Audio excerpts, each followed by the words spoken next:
मित्रों, आज पुनः मैं आपको हमारे स्तुति स्मृति चैनल पर हार्दिक स्वागत और अभिनंदन करता हूँ।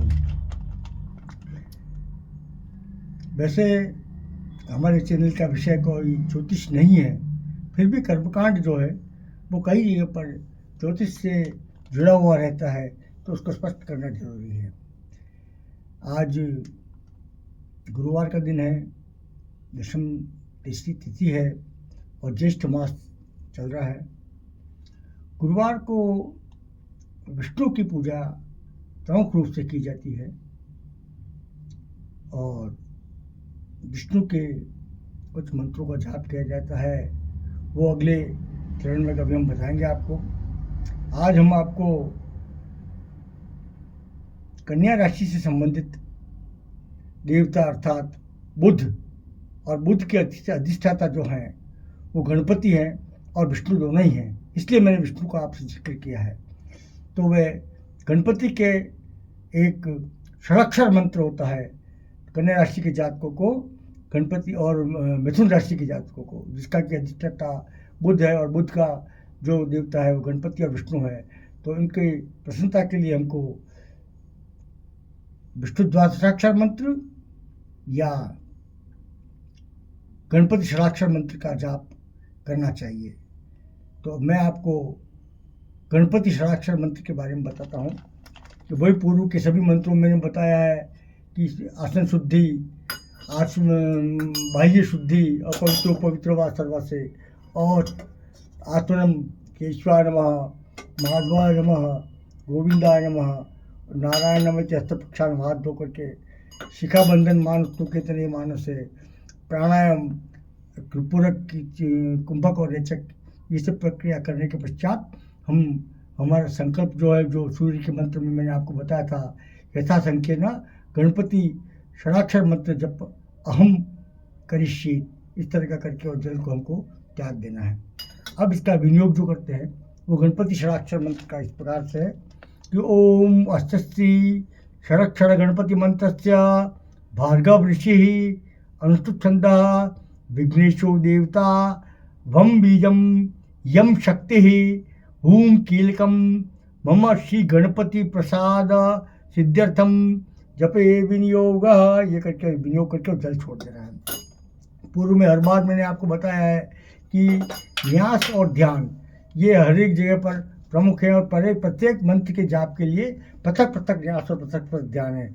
तो इसके अंदर हम सर्वप्रथम जो करेंगे, ये विनियोग करने के पश्चात वह ऋष्यादि न्यास, ऋषियों के न्यास करेंगे। तो इनके जो गणपति का षडाक्षर मंत्र जो है उसके ऋषि जो है वो भार्गव ऋषि हैं। तो हम ओम भार्गव ऋषि नमः शीर्षे, अनुष्ठुप छंद से नमः मुखे, ओ विघ्नेश देवताय नमः हृदये, वम बीजाय नमः गुह्ये, यम शक्ति नमः पाद्यो, हूम किलकाय नमः सर्वांगे, इस प्रकार से करके और हाथ को धो लेंगे।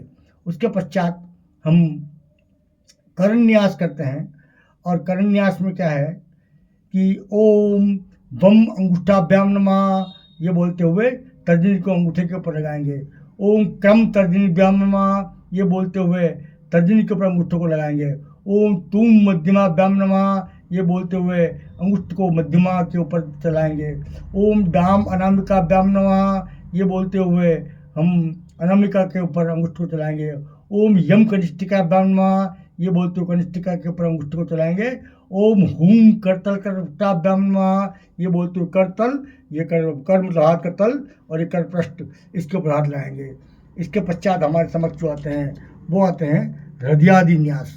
ओम वम हृदयाय नमः, क्रम शीर्षे स्वाहा, तुम शिखाय शत, वम कवचाय हूम, यम नित्यत्रयावशत, हूम अस्त्राय फट, ये करके ओम वम नमः भ्रुवोर्मध्ये, ओम क्रम नमः कंठे, ओम तुम नमः हृदये, ओम डाम नमः नाभौ, ओम यम नमः लिंगे, ओम हूम नमः पाद्यो, ये बोल करके और मूले न, हाथ का मूल जो है, और तीन बार हमारे संपूर्ण शरीर को करेंगे। ओम वक्रतुंडाय हूम बोलते हुए, ओम वक्रतुंडाय हूम, ओम वक्रतुंडाय हुम, ओम वक्रतुंडाय हुम, ये कर लेंगे।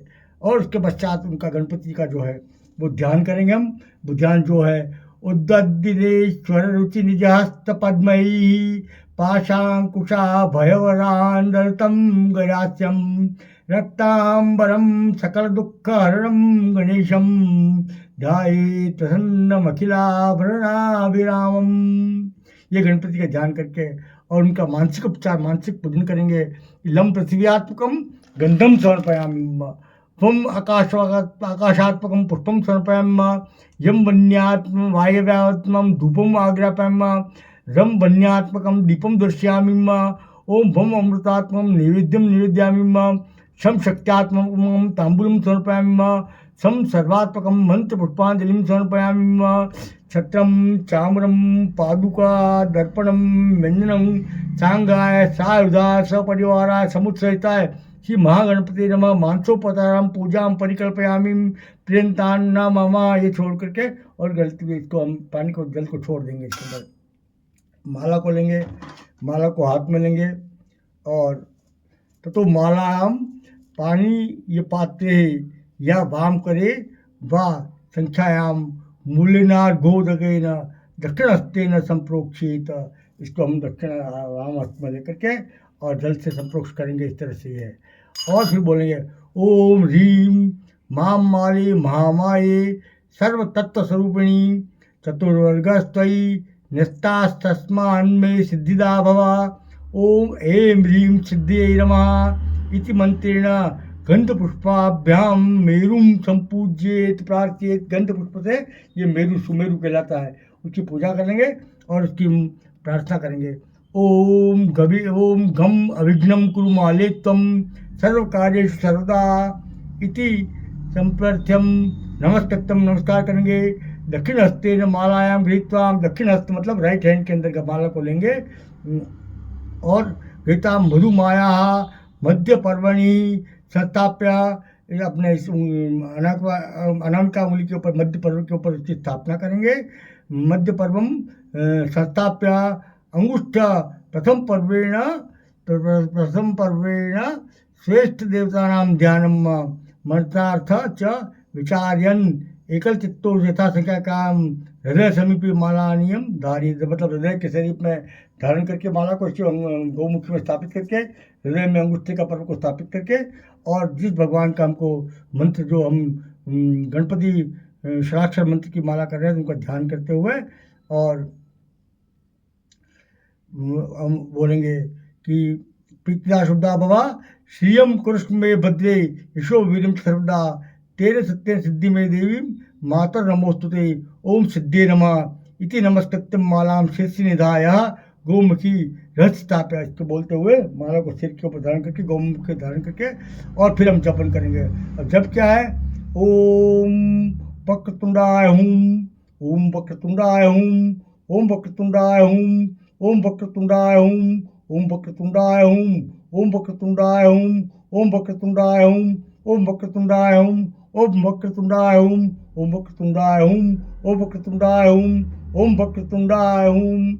इस प्रकार से पूरे 108 अष्टोत्तर 10 करके और माला को मस्तक पर धारण करके इसको वापस स्थापित कर देंगे। और पुनः जो न्यास मैंने आपको बताया था कि हृदयादि न्यास और कर्ण न्यास, ये तीनों न्यास पूरा करेंगे। उसके पश्चात हाथ में जल लेकर के ओम गुह्याति गुह्य गोप्ति तम गणात्मित कृतम जब हम सिद्धि भवतु मे देवी तत्प्रसादात्मेश्वरी करके और जल को गणपति महाराज के दक्षिण हस्त में जीवने हाथ के अंदर अर्पण कर देंगे। उसके पश्चात अपराध सहस्राणी कृति अनिशमया यदक्षर पद वृष्टम मात्रा हीनम जद्वैत तत्सर्व क्षमताम देव प्रसिद्ध परमेश्वर, ये बोल के यश्चा स्मृत्यात नाम भोक्त्या तपो योग क्रियादिषु न्यूनम संपताम यादि सद्यो वंदे तमच्युतम। ओम विष्णुवे नमः, ओम विष्णुवे नमः, ओम विष्णुवे नमः 3 बार बोलते हुए और इसको जब को अर्पण कर देंगे। इसके पश्चात क्षमापन मांगेंगे और गणपति से हम अपने अपराध की क्षमा मांग लेंगे। इस प्रकार से करने से बुद्ध की शांति होती है, बुद्ध देवता प्रसन्न होते हैं। कन्या राशि और मिथुन राशि के जातकों को इसका शिष्ट फल प्राप्त होता है। और बुद्ध अगर ऐसे स्थान पर बैठा हुआ हो जो आपके लिए कोई शुभ कारक न हो तो इस माला का जाप हमेशा करना चाहिए। यह सरल सही उपाय है। अगर आपको हमारा ये मंत्र जाप की विधि पसंद आती है, अच्छा लगता है, तो आप हमारे चैनल को सब्सक्राइब करें, लाइक करें, कमेंट्स करें और कुछ जानना चाहें नवीन किसी चीज़ के बारे में तो आप हमें अवश्य कमेंट्स बॉक्स में लिख करके बताएं। हम निश्चित रूप से आपको इसके बारे में पूर्ण शास्त्रोक्त तरीके से, वैदिक तरीके से, जो वैदिक मंत्र दिए गए हैं वो तरीका आपको बताएंगे। बोलो श्री गणपति महाराज की जय हो।